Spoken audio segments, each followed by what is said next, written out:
Thank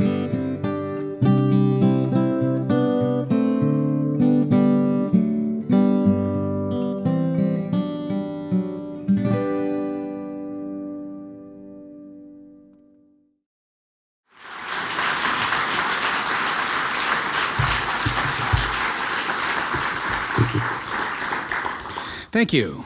It is wonderful to be here, and I want to thank you all for coming. This is a thrill. I have been on the road. I hope it won't show too much. I have been on the road for a while with this book, but this was the leg that I was particularly looking forward to. My editor, longtime editor and great friend Gary Fiskajohn, lives here and is here, so that's a thrill in itself. And Ann Patchett, I value your friendship so much and your advice as well. My daughter Emily and I are going to be opening a bookstore in Portland, Maine, where I live, and I have just been. Thank you.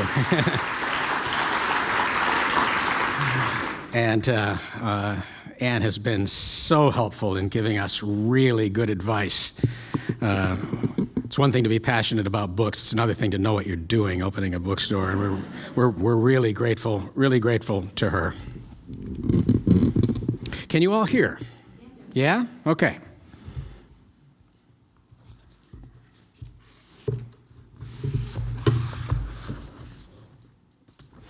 What I'm going to do tonight is do a fairly short reading. I don't know how many of you would have started the book or read the book, but you all know how to read, and you don't need me to read an awful lot. And I think that in a lot of these gatherings, people really enjoy the Q&A. So I'm going to do like a 10-12 minute reading, and then we will just chat.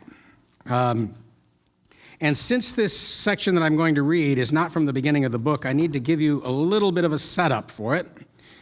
At the opening of the novel, Chief of Police Douglas Raymer is attending the funeral of Judge Barton Flatt, a man who has humiliated him on any number of occasions.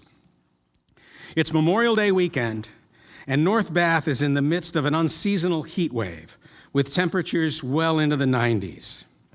In Raymer's pocket is a garage door remote, the one he found in his wife's car after her tragic death a year earlier.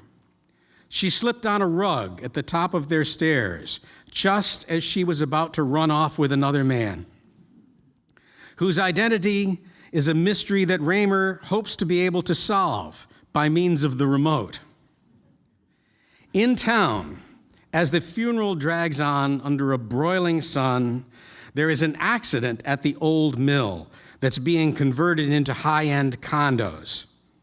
An explosion that causes one of the building's walls to collapse into the street and can be heard all the way out to the cemetery.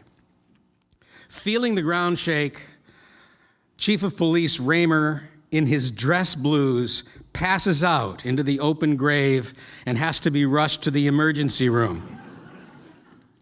And that's where we pick up the story.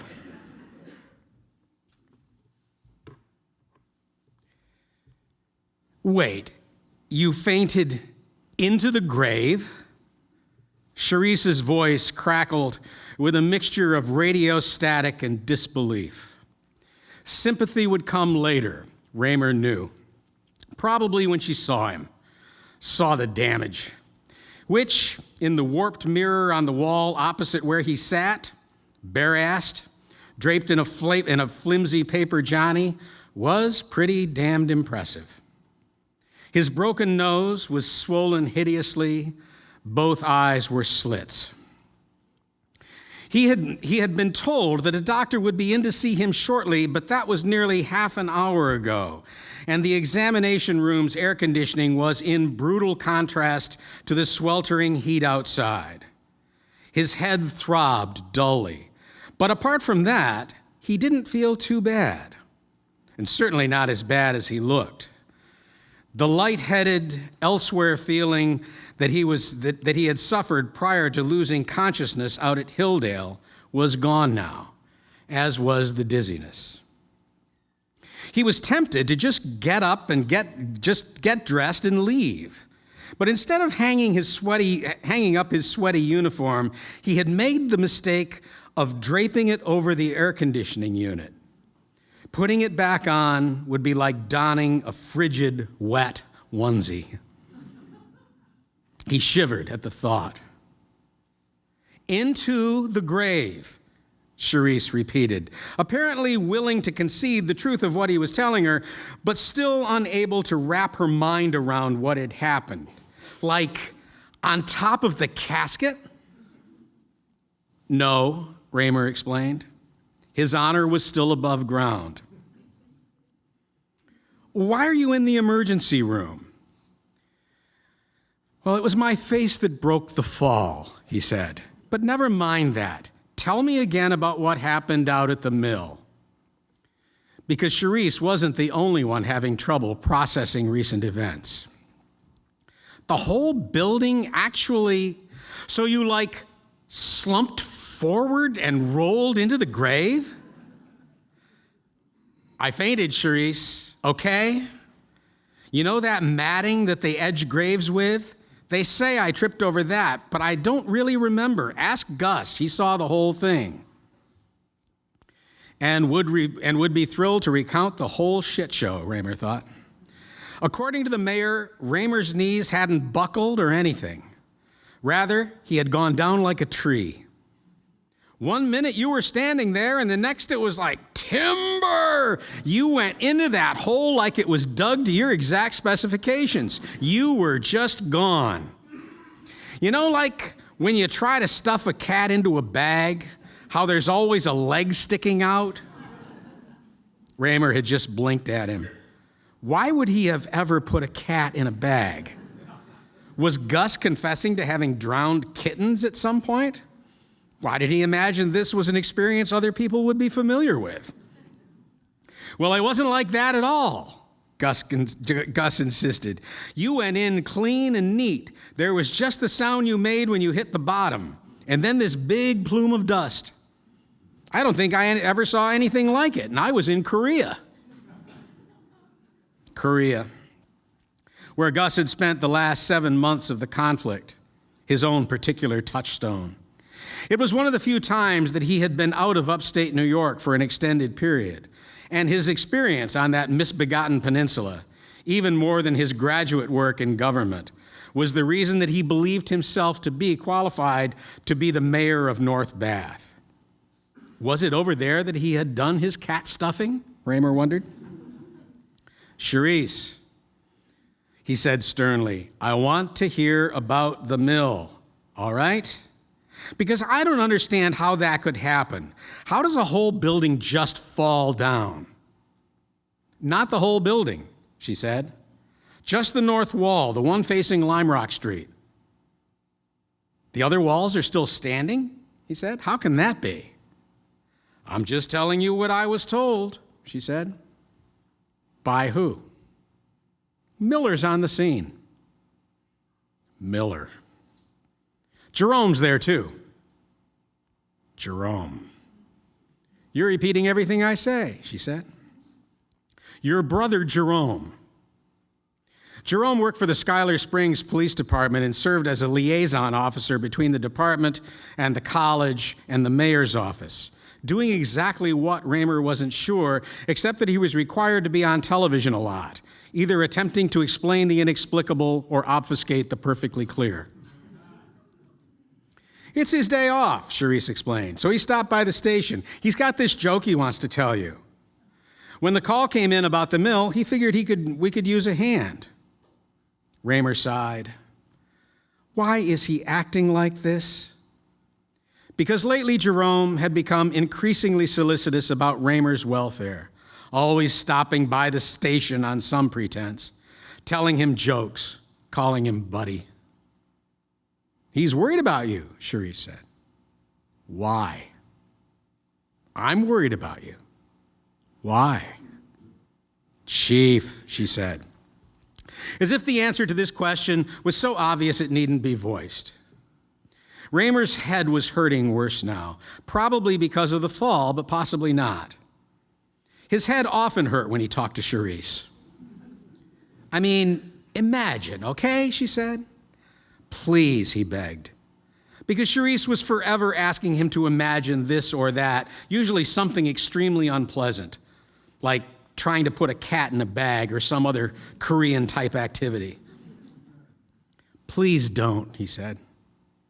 Imagine you're in a great big room with 10,000 other guys.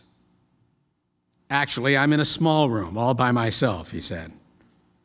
And the guy in charge says, okay, show of hands, who's ever passed out at a funeral? Stop, please, he said. She ignored him, of course. Charisse believed, for some reason, that a vivid imagination was the true path to understanding. Passed out, she repeated, right into an open grave. Desist, he told her. This is a direct order I'm giving here. Yours would be the only hand in the air, Charisse noted. That's all I'm saying. Charisse, he said, make it 100,000 guys if you want, 1 million. It's still just you with his hand in the air, Chief. Actually, Raymer said, I wouldn't have my hand in the air either. He was reluctantly giving into her scenario now.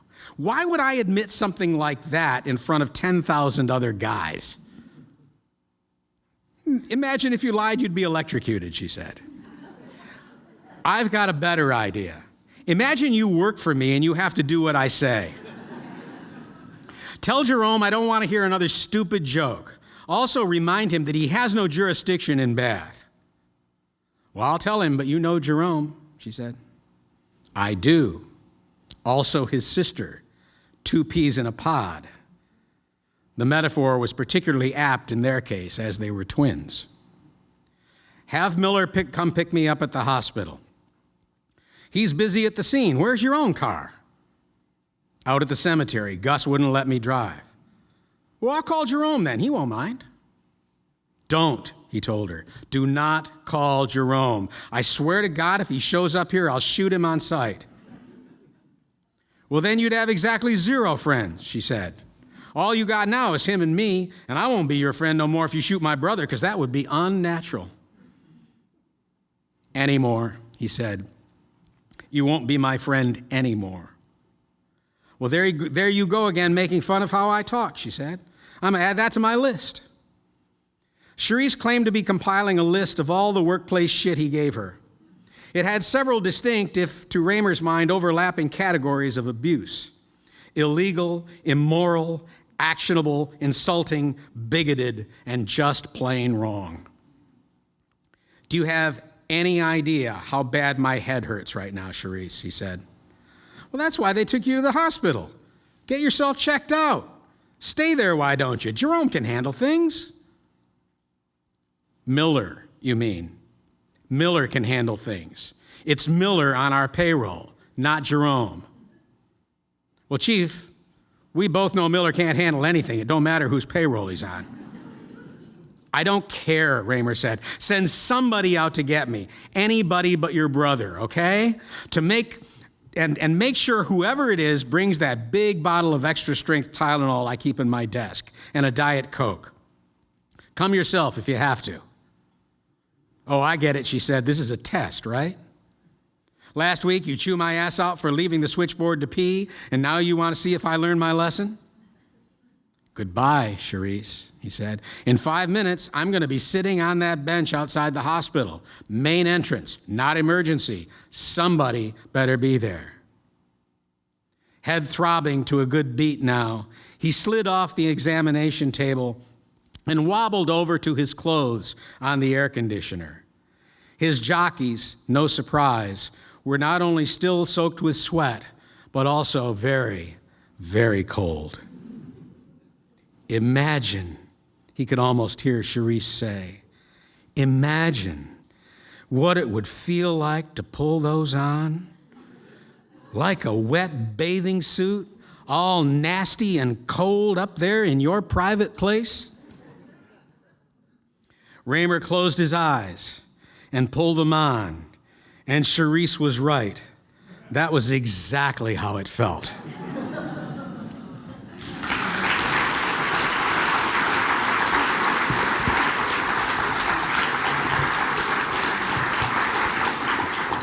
Thank you. Okay, what would you like to talk about? Do you have any questions? Yeah. Hi. One of my favorite things about your writing is your sense of humor. I was just going to ask you, how did that come about? What was the origin of that? Did you get it growing up, or is it natural? What exactly? Yeah. I wish I knew. I've written an essay recently about humor in which I tried to answer that very question myself, and I come from a long line of bullshitters. That's part of it, and a lot of people in my family love to laugh. So it's partly that. But it's also interesting in the sense that when I first started to write, I had no idea that I myself that I would have an essentially comic vision. Comic not in the sense of ha-ha sitcom comic, but in the sense of more in the Shakespearean sense of comedy, which has more to do with optimism than anything else. But it took me a long time. When I first started writing, I thought what I really wanted. I loved the great noir detective novelists, Hammett and Chandler, and then later on Ross Macdonald, and I just loved James M. Cain. I loved all of those writers. And if anybody had said, what kind of writer would you like to be, I would have said, the next one of those guys. I imagined myself to be I wanted to write urban, kind of tough guy, urban prose. I wanted to write about dames, and I wanted to write about crime. And despite the fact that I knew nothing about any of those subjects, it took me a long time to discover that the kind of writer that I was going to be, Well, I'll tell you one story. I used to teach for a time at an MFA writing program in Asheville, the Warren Wilson writing program, and we would all give lectures when we were out there. And I had arrived without my lecture written. And so mornings, because it was late in the term that I was going to be giving this, mornings I would get up early and head down to the local Waffle House where I would order breakfast and work on my lecture. And one day I was in there, and the waitress had come over and she'd called me hun. It was so nice, and she took my measure. I'd ordered hash browns like a Yankee. I'd ordered hash browns instead of the grits, but she was nice and gave me what I wanted. And I was working on the lecture, and this guy came in and he sat down at the end of the counter, and he was obviously a regular, and she knew him well, he knew her well, and he came in and said, "Hi, Donner, how you doing?" And she said, "I'm doing fine." But then she went on to say that as soon as she finished her shift, she had to go to the dentist because she needed to get one of those bridges. She said she was going to have her teeth pulled, and she wanted to get one of those bridges, and between now and then she had to decide what kind to get, And she said, "There's the kind that are in there permanent. You cement them and you put them in there, and then there's the other kind that you take out at night and put in a jar and water and all of that." And he said, "Oh yeah." He said, "Well, that's the kind I got." And he takes out his partial plate, and hands them to her for closer inspection, And I was watching this with fascination, just expecting that she would take a giant step back from another man's teeth, as certainly I would have done. But no. She took them, held them up to the light, and he explained to her the virtues of this particular kind of partial plate, I guess, as opposed to bridge or whatever. And she took them and made a thorough examination, gave them back to him, and said that thank you very much. She'd made up her mind. She was going to buy teeth just like his, except pointing down instead of up, because his.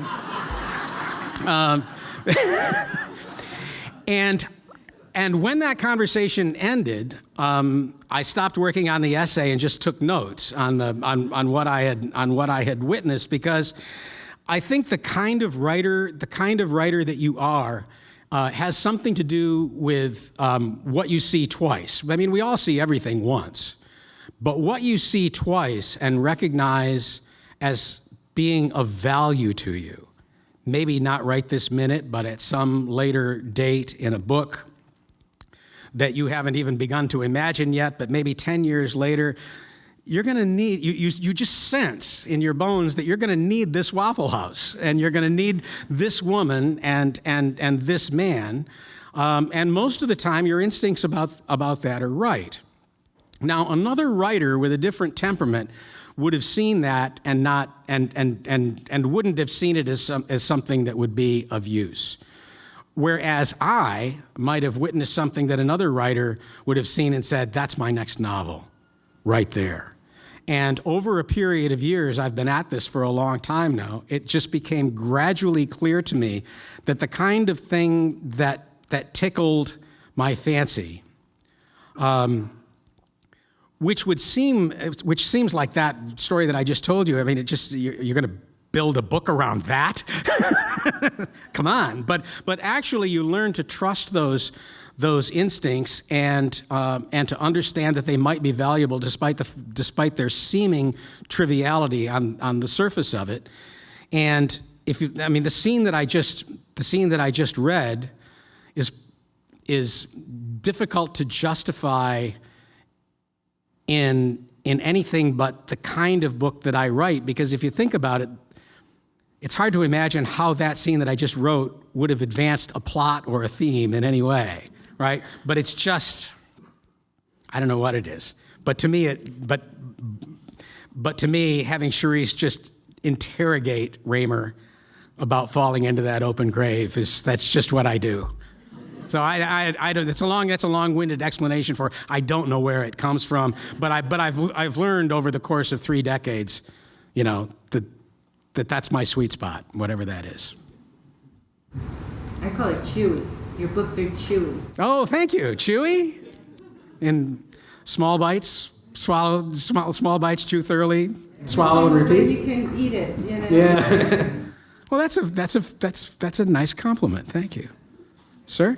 Yeah. So now that you've finally witnessed a sequel, can we hope for a sequel to Great Man? I've been asked that a fair amount on this journey. And Empire Falls too. Those are the two books that people, now that I've blundered my way into a sequel, people have asked about the possibility of Straight Man and Empire Falls. Empire Falls, I'm never going to say never, because I said at some other point that I would never write a sequel, and here we are. So I will never say never.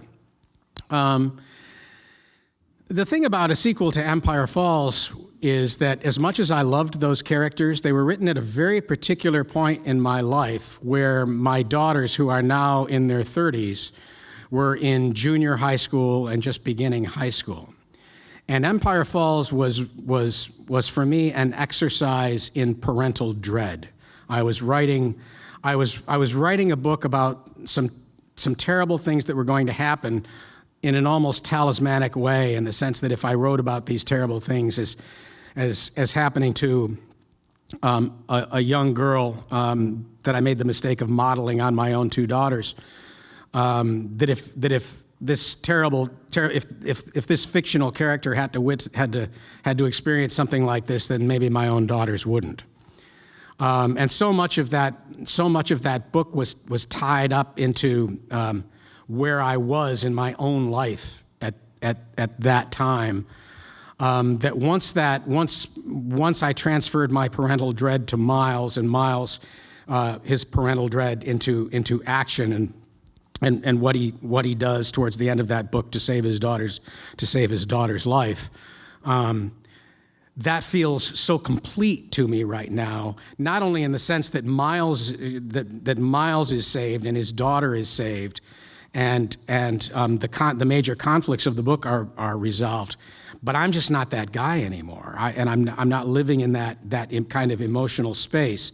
So if I were to go back to a book like Empire Falls, I would need that level. I would need to find that level of concern for characters whose conflict has been tied up. That's not to say that it can't happen, but what would very likely happen would be something more like what happens in this book, is that it probably would not be Miles and Tick's book anymore. Probably wouldn't be Miles's book. Probably, and there might be some other minor character in Empire Falls that would allow me to revisit these characters that I grew to love and enjoyed spending time with, but all of the urgency would have to be transferred to other characters in the same town. Straight Man strikes me as a bit less problematic because it was more picaresque, and I assume that if I went back to William Henry Devereux Jr., he would be up to pretty much the same shit that he was up to before, and it would probably be very funny. What I would have to do probably is go back and teach again for at least for a semester, because I've been out of academic life for so long, and it's still lunatic, but it's a whole different stripe of lunacy now, which I don't know, not familiar with, and I'd have to educate myself to, and I wouldn't be able to do that without suffering. So I know there's problems with sequels for me. It would. Sully is such a lovable character. Was he based on a real person in your hometown, or just made up? Or was it Paul Newman that made him that much more like him? I don't know. It's Paul Newman that I now see in my mind's eye. Now, I've never made any bones of the fact that a lot of Sully was drawn from my own father, and one of the joys of this particular book, of course, was in resurrecting. This whole book takes place over Memorial Day weekend, and it's all about memory, and it's about the conversations that the living have with the dead. And in this book, the dead, one of the metaphors of the book is that there's this. The tree roots in the cemetery have been dying and withering, which means that after torrential rains, there's a kind of subterranean leakage, seepage river that flows. And so when you visit Grandma's grave, it might not actually be Grandma down right there under that stone. Grandma may have moved down the hill two or three slots, which was for me some of the fun of this book was that I was able to resurrect these fictional characters and have them talk to the dead as if they were alive. Miss Burl has been dead for 10 years by the time this book opens, but she's very much alive and very much on the move. And you get the sense in this book that the dead are all on the move. They're not. We put them in the ground in a particular place, but really you're crazy if you think they stay there, And so in writing this book, it was thrilling. It was so full of joy to do it, but it was also very melancholy because there were three different levels of reanimation going on. First of all, I was bringing Sully back to life, and in doing that, bringing Sully back to life was bringing my own father back to life, and he was a wonderfully entertaining man, and so I hadn't really thought about him. I think about him all the time, but not in that kind of companionable way that takes you minute to minute to minute in scenes and in imagining new scenes. So that was pretty nice to have him around again, entertaining me now as he had done in the writing of this book and as he had done in life. And also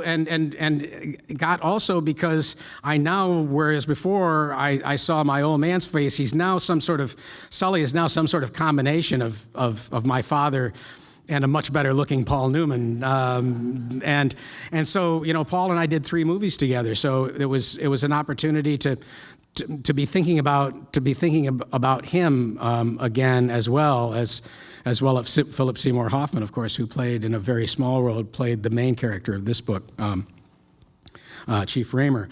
So it was a lot of fun in a lot of and very melancholy in a lot of ways to think about so much that how many people dear really to all of us.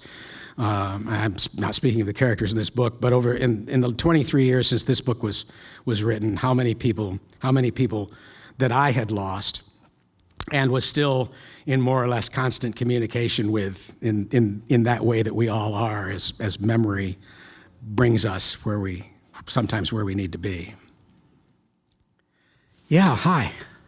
Which one do you like better? Do you like writing novels or do you like writing screenplays? And what would be the reason for liking whichever one? Well, screenplay writing is a kick. It came to me at a really good time in my writing career because it's very collaborative, and of course, novel writing until you get to the stage when it goes to your editor, novel writing is not collaborative really at all. You spend an enormous amount of time just trying to work your way through your own problems, and for me, writing screenplays was really kind of a joy because of its collaboration, which can, if you're not collaborating with people who are really good, it can be just terrible. But I was working with Robert Benton and the iconic director, and I worked with some other really wonderful people in other movies that I was working. So it was really a joy. And even better than the collaboration was the fact that screenplays. I get to use the 2 tools in my toolkit that I am most confident with. Screenplays are all about speech, dialogue, people talking to each other. My ear has always been better than my eye. When it comes to writing novels, sometimes I'm just taking dictation from these characters. They're talking so fast, and then I have to go back and slow down and remind myself, all right, see, where are we? What are we seeing? What are we smelling? What are we tasting? Get back and let my senses, my other senses, give them their due. But of course, in screenwriting, it's mostly dialogue, and then it's action. What people are saying and what they're doing.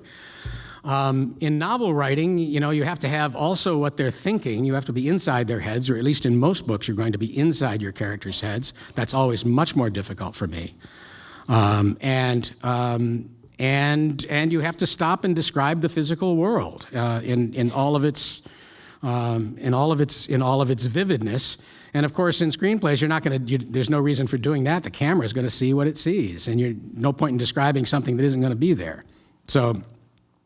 Screenwriting for me is a lark because it allows me to focus on those things that come to me most naturally. So it's kind of a lark when I do that. But boy, when I come back to novel writing, isn't that a gas? Because then, after using only 2 or 3 tools in your toolkit, you come back to novel writing and you just open that up and you think, God, oh, look at all those socket wrenches. I haven't used one of those in a long time, and all sorts of possibility opens up to you. And usually when I write a screenplay, it's because I've come to a point in a novel where I'm just stuck. I don't know what comes next, and I've been staring at it for too long.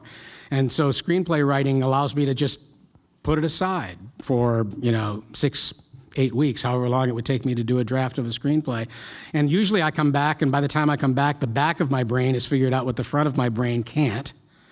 And so I've really had the best of both worlds in that. I've had some other thing that I can do when I need a break, but which is still writing and is kind of collaborative and fun, and then I get to come back to my day job at the end of it. Yes, hi. I was wondering if you think that today Loversville and Speculator and Northville are nurseries for writers, like you as they were, as it was for you? Boy, you speak of that region as someone with some inside knowledge. Yeah.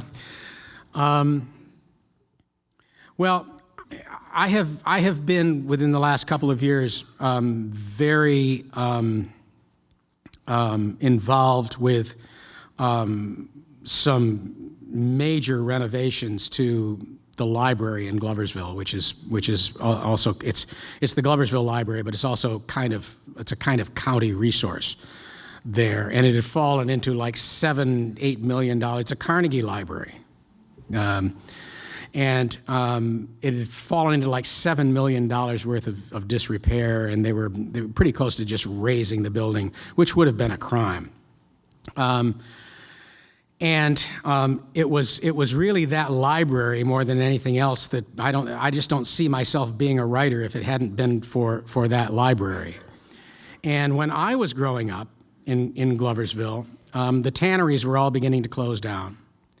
The glove shops there were only a few of them open, and now there isn't a single glove shop open, not a single tannery open in Gloversville, and no industry has come in to replace it.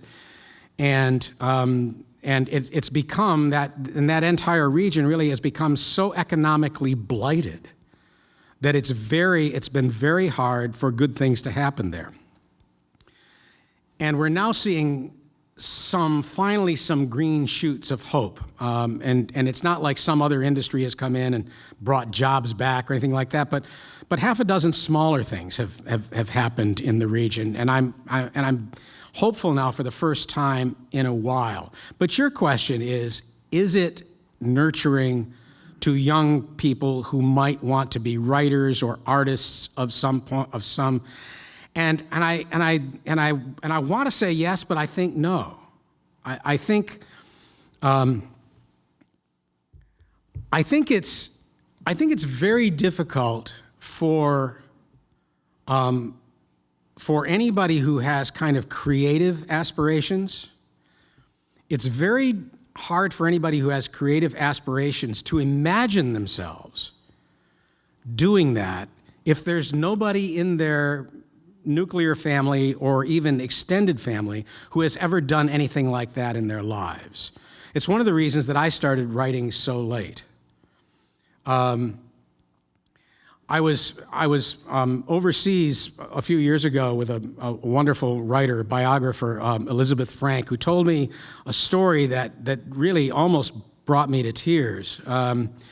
She was talking about the fact that when she was a little girl living in New York City, she was sometimes awakened in the middle of the night by arguing voices. Well, a lot of kids are awakened in the middle of the night by arguing voices, but in this case, her father was a television comedy writer, and he was arguing with his partner about what was funny and what was going to be good in this week's show and what was going to bomb.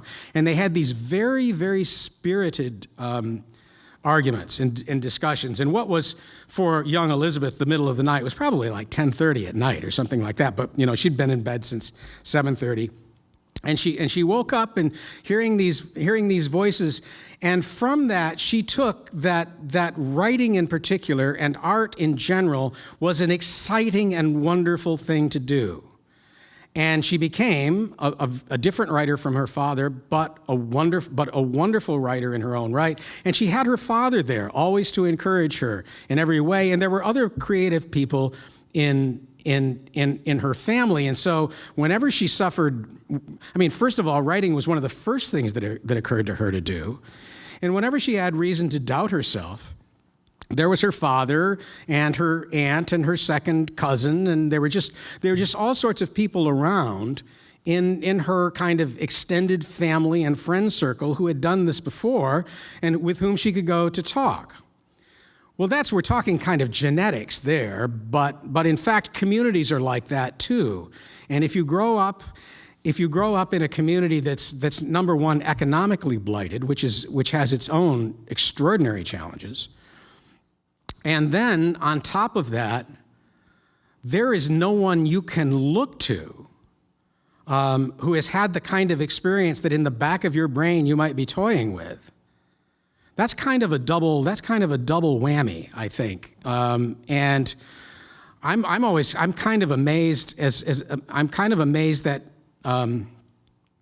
given the economic struggles and the remoteness and the isolation of some of these towns in upstate New York, that they did spawn a Frederick Exley, for instance, and Joyce Carol Oates farther west, and Brock Clark comes from Little Falls, just down the New York State Thruway, from where I grew up. It's amazing to me, given the culture and given how poor so many of these towns are, that and in many cases they are extraordinarily original voices. Because they've had to, among everything else that they've had to invent their own voice and their own personality. But it's difficult. It's difficult. Yeah, hi. Yeah, hi. You write of depressed mill towns in upstate New York and in Maine and other places, but generally those locales, where life is hard and where, as you just said, economic opportunity is really pretty minimal. And yet your characters are optimistic and smart and funny. And what are you doing with them? Or is this their way of coping? Or are you illuminating aspects of small town life that we don't know all that much about? One of the is almost as angry as I've ever gotten professionally in my life was the result of a review, and not of a novel of mine, but there was a review after Robert Benton's movie of Nobody's Fool came out. Siskel and Ebert did a review, and Ebert, if I recall rightly, liked the movie a lot. Gene Siskel did not. And he said that the reason that he hated it so much was that it rang false to him because these blue-collar, working class, largely uneducated blue-collar guys were so smart and funny. That was his take. Because they didn't have college educations, because they did manual work, heavy lifting, they were supposed to be stupid, and certainly not funny. I just went ballistic when I heard that. And Gene Siskel, of all people, to make that kind of talk about being born on third base. And I mean, it was not. Number one, it was just not a world he knew, and yet he had managed to judge it. The humor, the intelligence that we see in the people in my books, that's not added value that I'm tacking on to these lives. These people were based on people in my own family, and I'm a first-generation college graduate, but not by far the smartest of the people in my family. And a lot of the people who didn't have the opportunities that I've had were really smart, despite the fact that they did the kind of work that they did. So when you read a story about a character like Miles Roby or Sully in these Milltown books of mine, and you say that they strike you as smart and funny, I just want to give you a big hug, because it means not that you understand them, because it means that you understand my father, and it means that you understand my family, and it means that you understand that the kind of sometimes really difficult work that people do over a lifetime that absolutely breaks their bodies into a million pieces doesn't make them stupid. It just makes them brave for waking up every day, knowing what was in front of them and doing it. And a lot of the optimism that you see in these characters come directly from the people that they were based on. My mother's and father's generation, you have to understand, my father was a D-Day guy, and that generation came back from that war with perhaps the most optimistic sense of what America could be after the Second World War. I don't think we've had another generation since that. It's not that I want to get on that greatest generation bandwagon. It's not about that. It has to do with the optimism that these people had. They had this sense that as a result of winning the war and as a result of the GI Bill and other progressive legislation, these people felt that their children, that I was going to, as a result of public works and public education and progressive smart policies, we're going to have a chance that they didn't have. And I'm the poster boy. I'm the poster boy for that. So when my characters are optimistic, it's not because I am or because I've made them optimistic. It's because many of them were of that generation who believed that a new America after the Second World War was just, they could see it. They could see it plain as day on the horizon. This was going to be a different America where everybody had a shot. One more question? Yes, sir. It sounds like you did not like teaching. And can you talk a little bit about that and whether there was an influential person that got you into writing, and was it a teacher? Actually, I loved teaching. I did. I adored teaching. I didn't like very much going to department meetings. I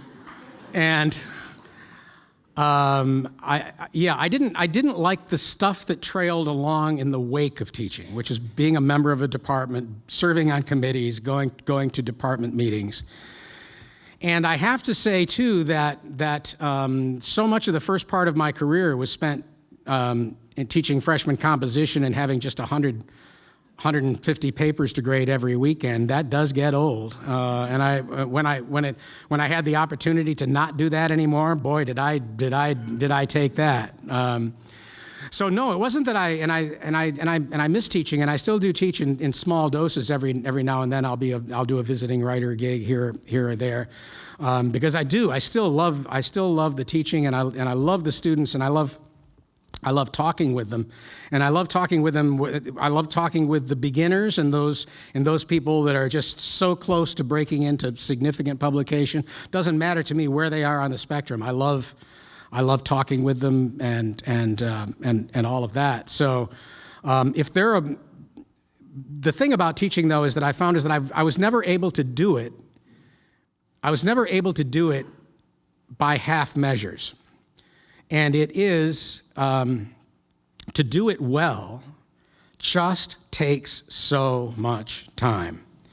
And there came to a point after I'd been doing it for a long time, I just thought to myself, I just don't know how many books I've got in me, but I don't want to leave any of them unwritten because I was grading compositions. So, but I had one really fine writing teacher in the creative writing department at the University of Arizona, who was wonderful to me, was a wonderful mentor. He taught me a lot about what could be taught in terms of the technical stuff that you need to know. It's a lot like playing the piano. You need to do your scales, and there are certain things that it takes somebody who's done that before to teach you the right positionings and what is a skill. You need to learn those skills. But he was also very good too about just giving you an idea of what the writer's life is and should be like. What are the habits of mind that you need to cultivate in order to be a writer? And I think most writers have somebody like that in their, the lucky ones at least, have somebody like that at least, who teaches you not only how to write, but how to be as a writer in the world where the vast majority of people have no idea what you're doing or why on earth you would be spending so much time in front of blank pieces of paper. Thank you all. You've been a great audience. Thank you all so much.